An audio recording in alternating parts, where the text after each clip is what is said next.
Daniel. Terima kasih Gianni, teman baik saya. Shalom. Terima kasih Indri. Wow. Shalom 6 p.m. Wow. Suatu kehormatan bagi saya untuk bisa membagikan firman Tuhan untuk saudara malam hari ini. Are you good? Yes? Oke, silakan duduk saudara. Oke, kita sudah berada di bulan kedua di tahun 2026, yet our God is still faithful, ada amin? Yes? So, are you ready church untuk mendengarkan isi hati Tuhan? Siap untuk diubahkan? Mari kita bersatu di dalam doa. Tuhan, kami mengucap syukur Tuhan bahwa Engkau telah mempersatukan kami di sini Tuhan untuk mendengarkan isi hati-Mu Tuhan. Ubahkan kami Tuhan dari dalam keluar. Dan juga berbicaralah kepada hamba-Mu Tuhan sehingga nama-Mu saja yang dipermuliakan. Hanya di dalam nama-Mu kami berdoa. Amin. So saudara, saya mau nanya, di sini ada yang punya hewan peliharaan? Or any dog lovers, cat lovers, Molly, ya. Ada lagi? Lebih dikit daripada 4 PM ternyata ya. Di sana ada, amazing, ya adiknya juga ya. Saya sendiri adalah dog lover, saudara. Saya sangat mencintai anjing. Tapi karena saya kesini adalah perantau, jadi saya nggak bisa bawa anjing kan. Jadi saya suka main ke dog hotel di Kerobokan. Dan di dog hotel itu tuh banyak anjing-anjing yang dititipkan oleh pemiliknya. Jadi minggu lalu saya main ke dog hotel tersebut. Terus saya masuk kan, ke pintunya masuk tiba-tiba ada anjing golden saudara, langsung lompat badannya ke saya. Saya kaget dan dalam pikiran saya was like, this dog has no boundaries. I was like, lalu abis itu ada anjing lagi, anjing kecil. Dia pas saya masuk tuh langsung gonggong, suaranya kenceng banget, berisik pokoknya saudara. Tapi pas saya berusaha pegang dia, ternyata dia penakut gitu. Ada juga anjing husky yang dia baik, namun dia dididik sama pemiliknya untuk gak boleh gonggong saudara. Kebalikannya sama anjing yang sebelumnya. And then there's this dog namanya Aldo. Yang namanya Aldo jangan tersinggung ya, bukan saudara. Namanya Aldo, dia anjing Rottweiler besar.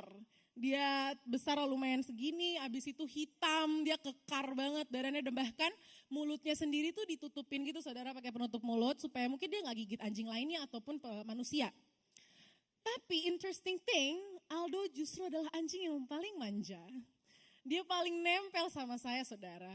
Lalu dalam hati saya berpikir, anjing ini sangar-sangar tapi hati Hello Kitty ya. Bagi yang punya teman hati sangar tapi hati Hello Kitty, boleh tunjuk temennya? Yang mana? Boleh ditunjuk silakan. Dan Aldo ini saudara, dia tuh suka marah kalau misalkan ada anjing lain yang pengen mendekati saya. Dia pingin kalau semua perhatiannya itu cuma buat Aldo aja. Dia pingin apapun yang dia dapatkan tuh harus dia dapatkan. Dan sometimes itu justru memicu keributan di dalam dog hotel tersebut. And this dog hotel mengingatkan saya kepada kita saudara. Sebagai sebuah gereja. Kita datang dari latar belakang yang berbeda-beda. Tapi sekarang kita dipersatukan di sebuah satu tempat. Kita datang dari latar belakang kultur, mungkin prinsip dan pandangan yang berbeda-beda. Tapi sekarang kita duduk berdampingan satu dengan yang lain. And sometimes sama seperti Aldo. Kita dekat secara raga, tapi asing secara rasa. Satu tempat melayani, tapi terpisah di dalam hati. So judul sharing saya hari ini adalah The Good Cost of Becoming One. Saudara, kita sudah berada di bulan Mission Sunday, di mana kita diingatkan kembali oleh Tuhan mengenai isi hati Tuhan. Kenapa sih kita bersatu? Satu kesatuan di dalam Yesus Kristus dapat berupa keluarga, mungkin komunitas, atau mungkin gereja sendiri. Tapi seringkali hati kita justru jauh dari satu sama lain. Kita berada di gedung yang sama, melakukan pelayanan dan ibadah bersama, tapi hati kita berpusat kepada apa untungnya bagi saya? Mari kita baca di Efesus 2 ayat 19 sampai 21. Saya akan bacakan dalam versi bahasa Indonesianya. Demikianlah kamu bukan lagi orang asing dan pendatang, melainkan kawan sewarga dari orang-orang kudus dan anggota-anggota keluarga Allah yang dibangun di atas dasar para rasul dan para nabi, dengan Kristus Yesus sebagai batu penjuru. Di dalam Dia tumbuh seluruh bangunan rapi tersusun menjadi bait Allah yang kudus di dalam Tuhan. Ada amin? Saudara, Paulus menuliskan ini untuk jemaat di Efesus. Jadi Efesus itu adalah sebuah kota pelabuhan, di mana di situ adalah pusat jalur perdagangan utama. Ya kurang lebih 6-7 kayak Bali gitu ya. Di mana di Bali ini kan banyak orang-orang penjuru datang, ada yang datang untuk berlibur, atau mungkin ada yang datang untuk belajar, ada yang datang untuk bekerja. You can name it by yourself. Dan orang-orang yang berada di kota Efesus ini adalah orang-orang Yahudi maupun orang non-Yahudi. Nah, orang Yahudi ini tuh merasa bahwa mereka lah umat pilihan Allah, sebangsa dengan Yesus yang dari Yerusalem. Jadi mereka menganggap bahwa orang yang tidak sebangsa dengan mereka itu kayak orang asing gitu. Dan tidak mendapatkan bagian dari kerajaan Kristus. Awalnya gereja di Efesus itu adalah orang-orang Yahudi tersebut, saudara.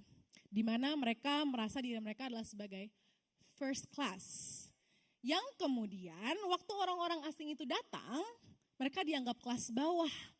Atau seperti ayat 19 tadi dianggap asing. Tapi Paulus menegaskan kepada mereka, di ayat 14-15, yaitu kedua pihak dipersatukan karena darah Yesus. Sehingga perseteruan dan perpecahan seharusnya sudah tidak ada lagi. Namun gereja di Efesus pada masa itu sangat sulit untuk bersatu, saudara. Karena mereka masih membawa kultur maupun pandangan mereka masing-masing.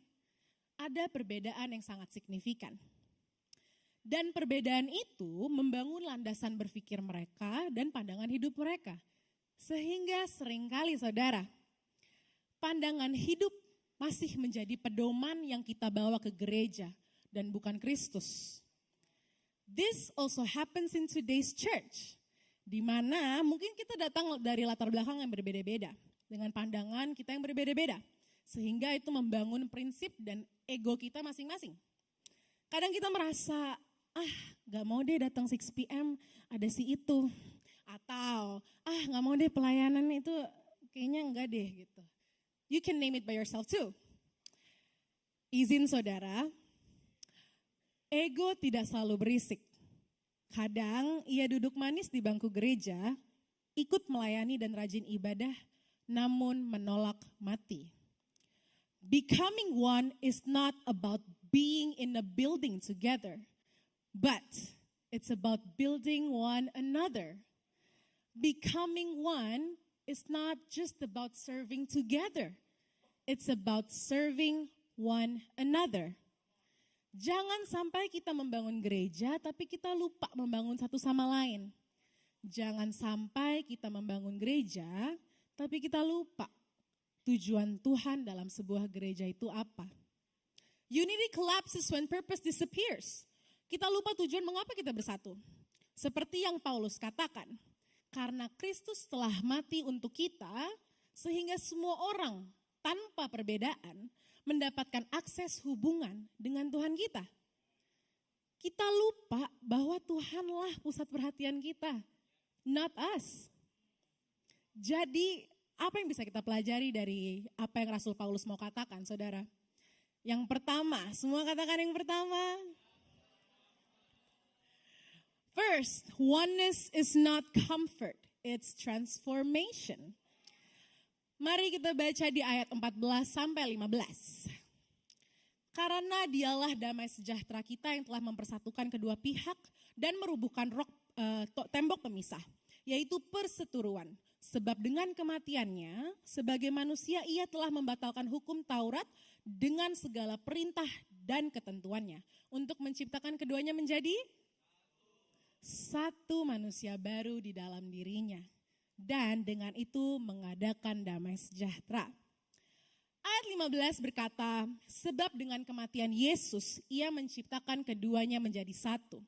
Paulus mengingatkan kita bahwa this is not about you. This is about Jesus. Seharusnya sudah tidak ada lagi tuh prinsip-prinsip hidup yang lama. Perlu adanya penyangkalan diri saudara untuk kita menjadi satu. Becoming one will not make you feel good. It will hurt you, yet transform you. Sometimes kita masuk ke gereja, kita berekspektasi bahwa di gereja we feel safe, kita merasa nyaman, kita happy. Well, it's true. Kita seringkali merasakan itu. But justru, a lot of times it will also hurt us. Bilang kanan kirinya, saya nggak bilang, it's okay. Listen saudara, hurt is not always a red flag. Sometimes we can use hurt as a mirror for us to reflect. Let's reflect saudara, apakah keputusan kita dalam bertindak sudah mencerminkan Yesus atau malah ego kita? Saat Petrus menyangkal dan mengkhianati Yesus selama 3 kali, Jesus was also hurt. Namun Yesus tidak memilih untuk menghakimi Petrus, melainkan Yesus memilih untuk mengampuni, bahkan merestorasi hubungan mereka. Ia memilih untuk mengasihi Petrus sepenuhnya. Memilih untuk bersatu memerlukan penyangkalan diri, and it takes decision, bukan perasaan saudara. Bilang kanan kirinya, decision not feeling. Sambil gini-gini ya, decision not feelings. No. Efesus 4 ayat 2-3 berkata, hendaklah kamu selalu rendah hati, lemah lembut dan sabar. Tunjukkanlah kasihmu dalam hal saling membantu dan berusahalah memelihara kesatuan roh oleh ikatan damai sejahtera. Rendah hati, lemah lembut dan sabar seperti sop. Saya mau ngelawak saudara, tapi saudara ketawa aja ya kalau nggak lucu. Kalau tadi 4 PM sih pada ketawa ya. Sop apa yang lembut? Bukan sopi. Bukan sopran. Ya. Pura-pura nggak tahu dulu ya saudara. Sop yang lemah lembut adalah soft spoken. Terima kasih. Nyata saya bisa ngelawak juga ya. Gak ada lagi, maaf ya, cuma 1. Di saat kita sedang mengalami hari buruk saudara dan melelahkan. Namun tiba-tiba ada teman CG kita nih datang, mukanya udah murung. Apakah saudara memilih untuk bertanya, are you okay? Tell me about it. Karena dalam kesatuanlah kita belajar merendahkan ego dan memperdulikan orang lain sehingga kita bersama-sama semakin serupa dengan Yesus. Yang masuk ke dalam poin kedua saya yang adalah God dwells in oneness. Mari kita kembali ke Efesus 2 ayat 21-22. Saya akan baca dalam bahasa Inggrisnya, versi NIV. In him the whole building is joined together and rises to become a holy temple in the Lord. And in him you too are being built together to become a dwelling in which God lives by his Spirit. Hadirat Tuhan saudara berdiam di dalam suatu kesatuan. Bahkan hadirat Tuhan tinggal di dalam satu kesatuan. Satu kesatuan dalam sebuah keluarga, dalam sebuah gereja. Karena itu adalah desainnya Tuhan. Itu idenya Tuhan. Dan sering terjadi kayak, males deh pelayanan. Soalnya leadernya nyuruh-nyuruh terus, aku kan cuma volunteer. Atau, Kak Alexa aja deh kan kakak leadernya, silahkan gitu. Padahal jika kita memiliki postur hati yang benar, we know bahwa di dalam Tuhan kita dibangun bersama-sama. The whole building menjadi bait Allah, gerejanya. And Hillsong Valley menjadi part of His church. You can start very simple dengan mengenal siapa yang duduk di samping saudara. Coba lihat kanan kirinya. Senyum dulu, senyum. Bilang hai. Setelah ibadah, please get to know that person and hear their story. Dalam Yohanes 17 ayat 20-22, Yesus berdoa kepada Bapa di surga. untuk ini aja aku berdoa, tetapi juga untuk orang-orang yang percaya kepadaku melalui pemberitaan mereka, supaya mereka semua menjadi satu sama seperti Engkau ya Bapa di dalam aku dan aku di dalam Engkau, agar mereka juga di dalam kita, supaya dunia percaya bahwa Engkaulah yang telah mengutus aku. Bahkan Yesus, saudara, dia berdoa untuk sebuah satu kesatuan. Isn't that wonderful? Berarti satu kesatuan adalah isi hatinya Tuhan. Dikatakan supaya dunia percaya bahwa Engkaulah yang telah mengutus aku. Di dalam kesatuan kita juga dapat melihat kasih Kristus yang nyata. Saya tidak tahu saudara datang ke sini dengan latar belakang seperti apa. Mungkin dengan berat hati maupun mungkin lagi sukacita. Tapi saya percaya itu bukanlah satu kebetulan, saudara. And God wants to use you. Tuhan mau pakai kita sebagai gereja untuk menyatakan kasih-Nya kepada dunia. Saat saya masuk Hillsong Bali, saudara, saya bukanlah manusia yang sempurna. Saya merantau ke sini sendirian, tidak punya siapa-siapa. Dan waktu itu saya masuk akhirnya ke toxic relationship dan juga lingkungan yang tidak sehat. I know, right? Dan perlahan toxic relationship tersebut dan lingkungan itu membunuh saya dari dalam. And I needed help. Saya membutuhkan bantuan.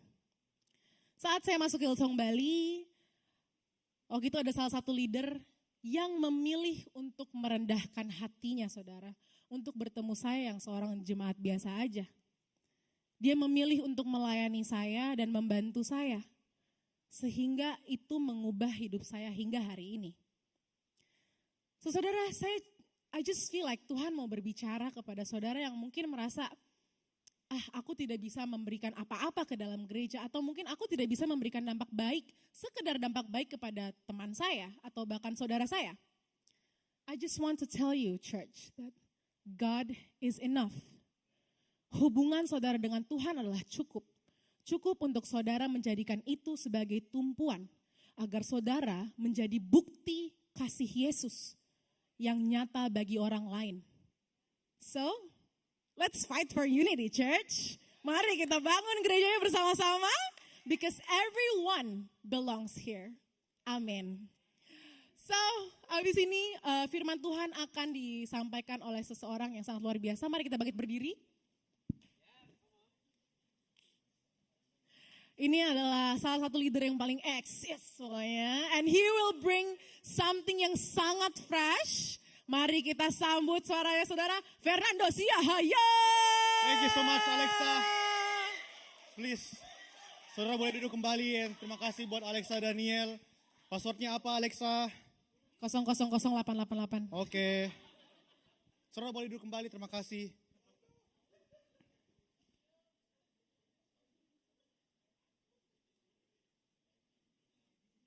Roblox kali ya. Alright saudara, kita akan melanjutkan firman Tuhan. Dan malam hari ini saya pengen share sesuatu yang sifatnya sangat sederhana tapi it's really powerful. It's really simple tapi it's really important for us untuk menjadi pengingat buat kita semua. You know, Tuhan kita itu adalah Tuhan yang luar biasa. Ada amin? Karena dalam setiap rencananya yang besar, dia itu mau melibatkan kita siapapun. Dan setiap kali dia memulihkan sesuatu, dia selalu melibatkan orang lain dan melalui orang-orang, saudara. Saya pengen bawa kita semua ke perjanjian lama. Ada satu kisah yang luar biasa datang dari perjanjian lama, namanya itu Nehemia. Nehemia ini adalah juru minuman raja, dia ini bartender. Dia bukan imam, dia ini tidak bertanggung jawab dalam bait Allah, tidak ada hubungannya dengan Yerusalem, tapi Nehemia punya hati yang luar biasa, saudara. Dan Nehemia peduli dengan Yerusalem karena Yerusalem adalah kota leluhurnya dia. Akar dari identitasnya Nehemia. Dan ketika Nehemia mendengar kabar tentang Yerusalem, kalau tembok Yerusalem hancur terbongkar, respon Nehemia, dia menangis, saudara. And I learned, Nehemia menangis bukan karena tembok yang hancur itu, tapi tembok yang hancur itu bukan hanya sekedar bangunan, saudara, tapi itu soal identitas. Karena pada masa itu, tembok itu mempresentasikan boundaries of belongings. Asik. Dan tanpa tembok, saudara, tidak ada proteksi, tanpa tembok tidak ada identitas, dan tanpa tembok tidak ada who belongs inside. That's why Nehemia menangis, saudara, bukan karena kota yang hancur, tapi Nehemia menangis karena orang-orang pada masa itu tidak ada tempat untuk belong, dan Nehemia punya hati untuk membangun kembali. Tadi saya sudah jelaskan bahwa Nehemia ini dia juru minuman raja, bartender. Dia ini bukan imam, dia bukan nabi, saudara. Artinya gini, Tuhan itu akan memakai siapapun, tapi Tuhan mencari hati yang taat dan peduli, sama seperti Nehemia, saudara. Nehemia punya hati untuk membangun, dia bersedia, makanya Nehemia dipakai oleh Tuhan. Dan waktu pembangunan dimulai, Nehemia itu nggak bangun sendiri, tapi dia pergi aja teman-temannya. Logat Makassarnya keluar, bro. Nehemia nggak bangun temboknya sendirian, tapi dia pergi aja orang-orang lain. Warga Yerusalem dia pergi aja. Woi, Aimi, pi bangun itu tembok Yerusalem lagi. Ya dia kayak begitu ngomongnya. Woi, cepat kue. Aimi. Nah, respon positif diterima oleh Nehemia. Warga Yerusalem ikut berbondong-bondong bangun bareng. Firman Tuhan mencatat yang ikut bangun itu ada imam, ada tukang emas, ada penjual parfum, ada kepala daerah, dan keluarga-keluarga biasa. Dan mereka ini semua datang dari latar belakang yang berbeda, profesi yang berbeda, status yang berbeda, tapi mereka melakukan satu hal yang sama, yaitu membangun bersama, saudara. Dan satu hal lagi yang perlu kita ketahui bahwa Nehemia ini gak membangun dalam kondisi yang ideal, saudara. Gak membangun dalam kondisi yang tidak aman.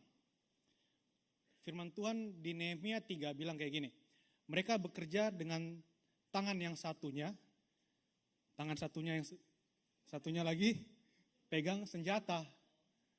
Artinya mereka nggak menunggu aman dulu baru taat. Mereka nggak menunggu tenang dulu baru taat. Mereka membangun di tengah ketakutan, saudara. Mereka membangun di tengah ancaman. Mereka membangun di tengah ketidakpastian. Tembok ini itu sudah hancur 141 tahun. Dan karena Nehemia said yes, dan orang-orang bersama membangun kembali, tembok itu selesai dalam 52 hari. Can you imagine 141 tahun runtuh, pastikan sudah banyak yang tidak ada di tanah paling atas. Saya sebagai orang arkeologi, saya sebagai lulusan arkeologi sangat mengerti hal seperti ini. 141 tahun itu adalah tahun yang sangat lama. Jadi butuh ekskavasi pelan-pelan dulu. Lalu menemukan beberapa bagian-bagiannya. Tapi Nehemia dan warga Yerusalem menyelesaikan 52 hari saja, saudara. Bukan karena mereka kuat, tapi mereka taat bersama. Dan ketika mereka taat, Tuhan bekerja melalui kebersamaannya Dia. Ada amin, saudara? Tadi siapa namanya? Alexa udah share, membagikan satu ayat mengenai di Efesus 2:19-22, tapi di terjemahan baru. Tapi kali ini kita akan baca kembali di The Message Version. Ini bahasa Inggris, saudara. Jadi saya akan menggunakan aksen yang terbaik buat saya. Jangan sampai aksen Makassar saya lebih kental daripada bahasa Inggris yang tertulis di sini. Oke, Efesus 2:19-22 The Message Version berkata, God is building a home. He's using us all irrespective of how we got here. In what He is building. He used the apostles and the prophets for the foundation. Now, He's using you. Everybody said, you. Everybody said, yoo-hoo. Yes. Now he's using you, feeding you in brick by brick, stone by stone, with Christ Jesus as the cornerstone that holds all the parts together. We see it taking shape day after day, a holy temple built by God. All of us built into it, a temple in which God is quiet at home. You know, Tuhan gak sedang membangun program, saudara. Tuhan gak sedang membangun event, saudara. Tapi Tuhan sedang membangun rumah. Tuhan sedang build a home where you belong, a home where you are known, a home where you grow. That's what God is building, a home with us, with all of us.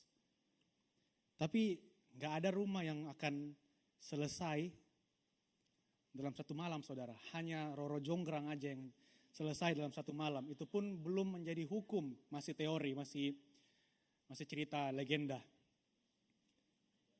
Right? Bukan kayak TV stasiun dulu yang cerita, apa tuh yang beda rumah. Tiba-tiba dia dikasih keluar orang-orang rumahnya kan. Orang-orang tiba-tiba bangun. Baru cepat sekali selesainya kan. Cuma berapa? Seminggu. 2 malam, bayangkan aja itu. 2 malam. Gak ada rumah jadi dalam satu malam aja, saudara. That's why Paulus bilang, kalau Tuhan membangunnya brick by brick, stone by stone. Haleluya. Brick by brick. Brick by brick. That means God work in process, bukan instant change. Dan ini seringkali bertabrakan dengan, yes, praise to God, come on. So good. God works in process, not instant change. Brick by brick. Dan ini seringkali bertabrakan dengan cara pikirnya kita sekarang, saudara. Dan kita ini hidup di generasi yang Gen Z ya. Kita ini hidup di generasi Gen Z, Alpha, Omega. Kita ini hidup di generasi yang semuanya mau serba cepat. Mau semuanya serba instan. Semua pengen perubahan sekarang juga, tapi Tuhan itu gak terburu-buru, bukan karena dia telat, bukan karena dia lambat, tapi karena Tuhan itu teliti, saudara. Brick by brick. Artinya Tuhan membangun kita melalui sebuah proses. Proses itu pelan-pelan, bukan terburu-buru. Karena kalau terburu-buru, akhirnya apa yang kita bangun itu jadi rusak, saudara. Jadi hancur, saudara. But proses ini akan terjadi ketika kita mengatakan yes terlebih dahulu. Gak mungkin kita tidak minta bangun rumah, tiba-tiba tukang datang ke rumahnya kita. Semua bangunin rumah, padahal gak ada konfirmasi. Tapi kalau beda rumah yang datang, saya terima-terima aja. Kayak, lumayan bro, renovasi gratis, tinggal di hotel 2 malam. Iya, terus kembali tutup pakai ini kan apa tuh? Tirai hitam terus dibuka. Wah, nangis. Betul-betul. Yes, so good. Proses ini akan terjadi ketika kita mengatakan yes terlebih dahulu. God only need your yes. That's why Paulus mention irrespective of how we got here. Artinya saudara, yes saudara itu tidak bergantung pada masa lalu saudara. Tuhan tidak melihat dan mengukur saudara, mendiskualifikasi saudara karena masa lalu saudara. Tapi Tuhan melihat hati dan ketersediaannya saudara untuk diproses. Di generasi zaman sekarang, generasi ini lagi. Sometimes kita nunggu hidup kita itu siap dulu, rapi dulu baru bilang yes. Contohnya dalam pelayanan kita ragu untuk mengambil keputusan yes karena kita belum siap, contohnya di pelayanan, pekerjaan, dalam memulai bisnis, dalam memulai hubungan. Start aja, jangan ragu-ragu. Urusan ditolak mah terakhir, yang penting kan maju aja dulu, jangan ragu-ragu tuh. Saya dapat pacar saya tuh karena saya langsung aja. Kamu enggak jadi pacarku? Begitu aja, relax. Gak diterima ya ini santai aja, stay cool aja, man. We're not gonna talk about it. Saudara, saya datang ke Bali tahun 2017 untuk kuliah arkeologi. Yes. Saya jauh-jauh datang merantau dari kota Makassar, Sulawesi Selatan. Yang orang Makassar mana suaranya? Hei, aku. Saya datang dari Makassar, jauh-jauh saya bawa banyak harapan. 2 tahun pertama sebelum saya kenal Yesus, saya mengambil keputusan menjadikan Yesus sebagai Tuhan dan Juru Selamat saya. Hidup saya itu liar, saudara. Liar, saya cari arti hidup dari ujung Bali ke ujung Bali, gak ketemu. Singkat cerita, 2 tahun kemudian, teman baik saya ini datang ke Bali. Dia juga kuliah di sini. Dia youth leader, bukan arkeologi. HI, dia hubungan internasional. Teman baik saya ini, dia ajak ke gereja. Dan pikiran saya pada saat saya datang ke gereja, pas pertama kali menginjak kaki di sini, saya punya perasaan itu denial, saya punya perasaan itu, saya merasa tidak diterima oleh gereja, saya punya perspektif yang gak baik juga tentang gereja secara umum. Tapi karena teman saya ini, dia tidak tahu bawa motor pada waktu itu. Sekarang udah tahu, sekarang udah jago bro, pembalap sekarang dia. NMAX pun dia berani. Yes, dia sangat bangga dengan pertumbuhannya dia. Karena teman saya ini nggak tahu bawa motor, jadi mau nggak mau saya harus temani dia. Saya datang ke gereja, walaupun setelah gereja masih ada after partinya. Liar bro, gimana? Habis gereja ya after party. Kan di sini fresh party. Di sana after party. Tapi di season itu, di tengah musim yang saya hadapi waktu itu, saya tetap said yes untuk datang ke gereja. Tetap datang ke gereja. Singkat cerita, saya berbalik ke Tuhan dan saya memutuskan untuk tertanam. Dan pelan-pelan Tuhan ubah hidup saya, step by step, brick by brick, stone by stone.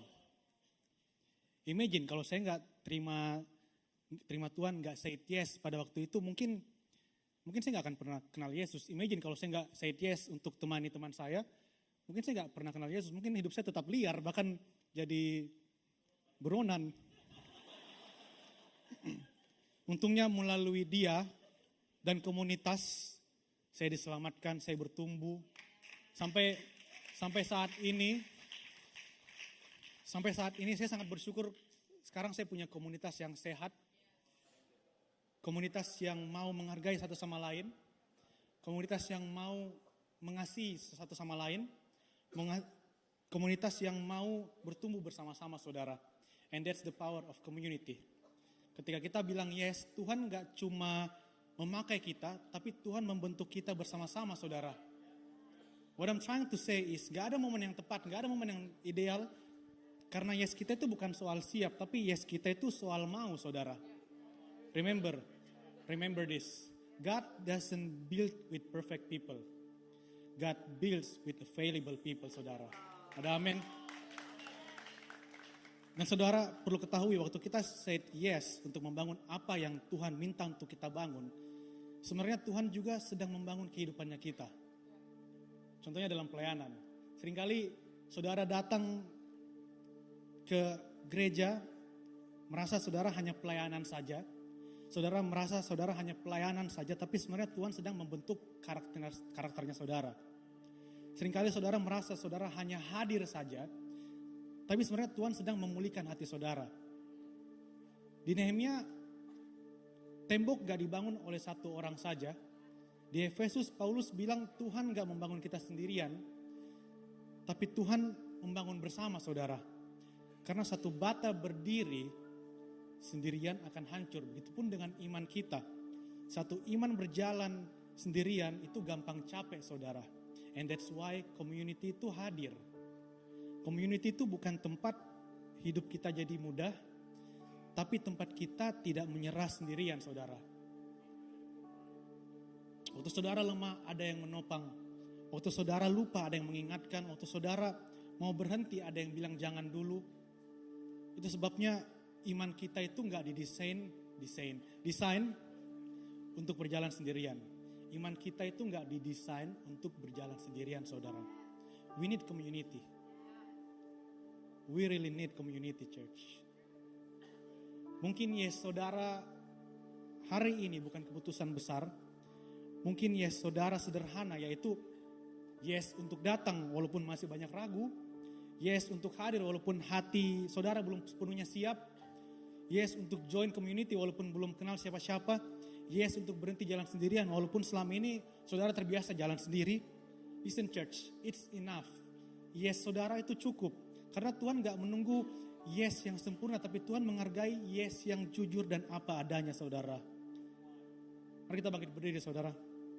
We're gonna worship Him. But one more thing. Yes, saudara, hari ini saya percaya Tuhan bisa pakai untuk bangun hidup saudara pelan-pelan.